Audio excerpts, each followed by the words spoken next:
You are watching War Aventus. From heavily armored infantry tanks to ingenious engineering vehicles, these are the machines that carried Britain through the Second World War. This is the complete catalogue of British armored vehicles developed and deployed during World War II. Battle tanks. First is the infantry tank VIII Matilda II, a heavily armored infantry tank designed to advance alongside foot soldiers. Early in the war, it proved nearly immune to enemy anti-tank guns. Its slow speed limited flexibility, but its armor dominance made it a legend in North Africa. Next is the infantry tank IV Churchill, a rugged machine born from early wartime failures.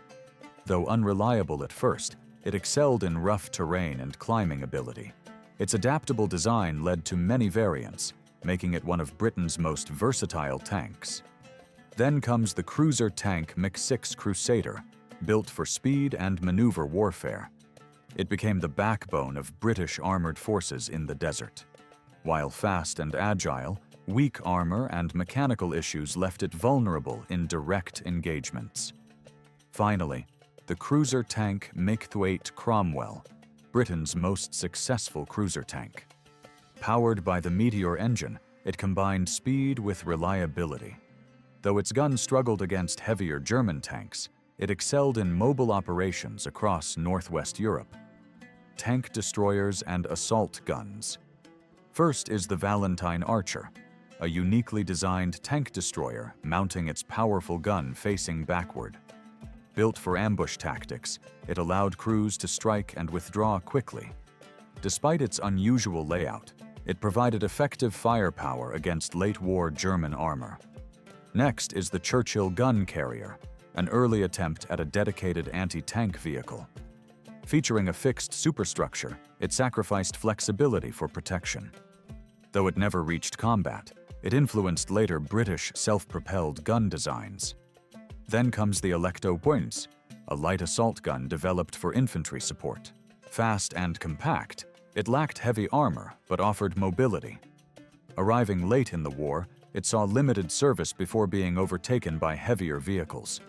Finally, the Excelsior assault tank, an experimental heavy vehicle inspired by encounters with German Tigers.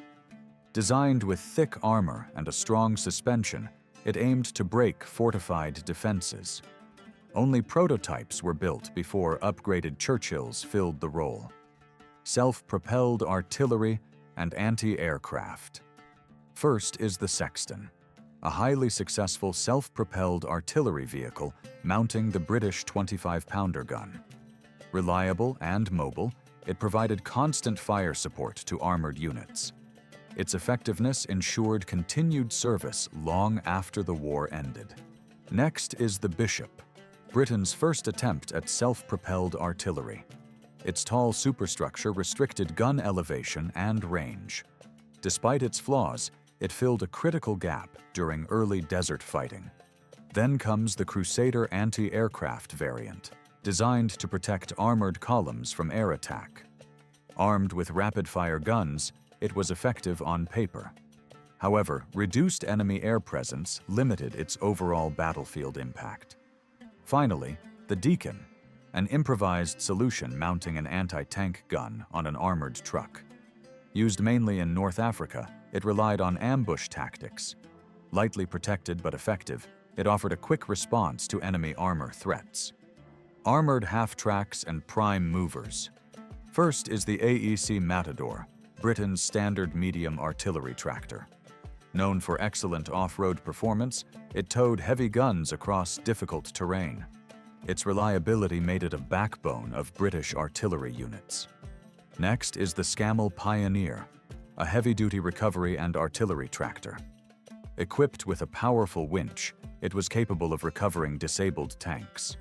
Its rugged design earned it a legendary reputation among support crews. Then comes the Morris C8 Quad, a compact tractor built specifically for the 25-pounder gun.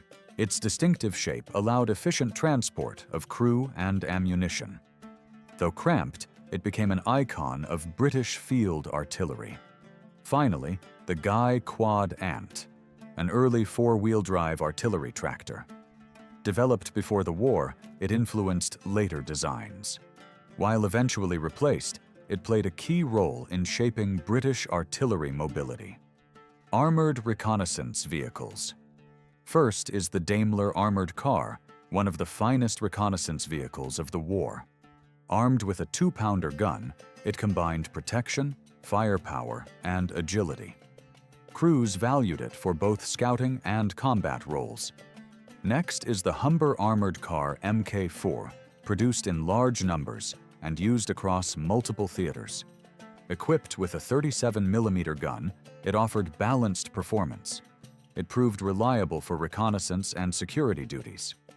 Then comes the AEC armored car, an unusually heavy vehicle for reconnaissance. Built on a truck chassis, it carried tank-level armament. Often used aggressively, it blurred the line between scout and frontline combat vehicle. Finally, the Coventry armored car, a late-war design intended to replace earlier models. Though fast and well-armed, production delays limited its deployment. As a result, it saw little action before the war ended. Light utility. Staff cars and motorcycles. First is the Austin 8 HP staff car, a small and economical vehicle used for command and liaison duties. Easy to maintain and operate, it served reliably throughout the war despite its modest performance. Next is the Humber Heavy Utility, a box-shaped multi-role vehicle used for transport and command tasks. Its enclosed body provided protection from the elements. Though slow, it was valued for durability and versatility. Then comes the BSA M20 motorcycle, the most common British military motorcycle of the war. Designed for simplicity and reliability, it served as a courier and patrol vehicle. Its rugged construction made it ideal for mass production. Finally, the Norton 16H motorcycle, known for smooth handling and durability. Widely used for dispatch and reconnaissance, it earned the trust of its riders. Many remained in service well after the war ended. Logistics, trucks, and transporters. First is the Bedford QL, the standard British military truck of World War II. Its forward control design improved maneuverability. Used in countless roles, it formed the backbone of wartime logistics.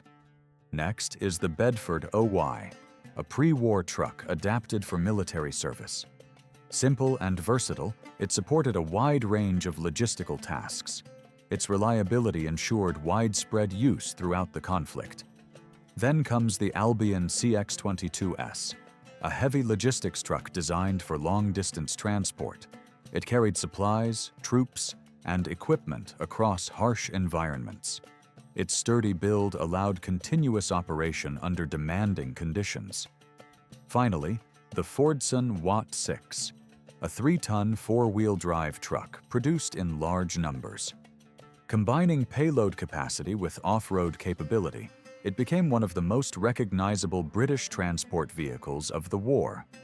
Specialized and siege vehicles. First is the Churchill AVRE, an engineering tank built to destroy fortifications. Armed with a massive demolition mortar, it could neutralize bunkers at close range. It played a decisive role during the Normandy landings. Next is the Churchill Crocodile, a flamethrower-equipped variant designed to clear fortified positions. Its weapon had devastating psychological and physical effects. Enemy troops often surrendered rather than face it. Then comes the Churchill Ark, a turretless vehicle used as a mobile bridge. Other tanks could drive over its hull to cross obstacles. This innovation greatly improved battlefield mobility during assaults. Finally, the Bobbin carpet layer, a specialized Churchill variant used during amphibious landings. It unrolled reinforced matting over soft ground. This allowed armored units to move inland quickly from the beaches. Which of these British machines left the strongest impression on you? Share your thoughts in the comments below. Subscribe to War Aventus for more complete and in-depth catalogs of military vehicles from World War II.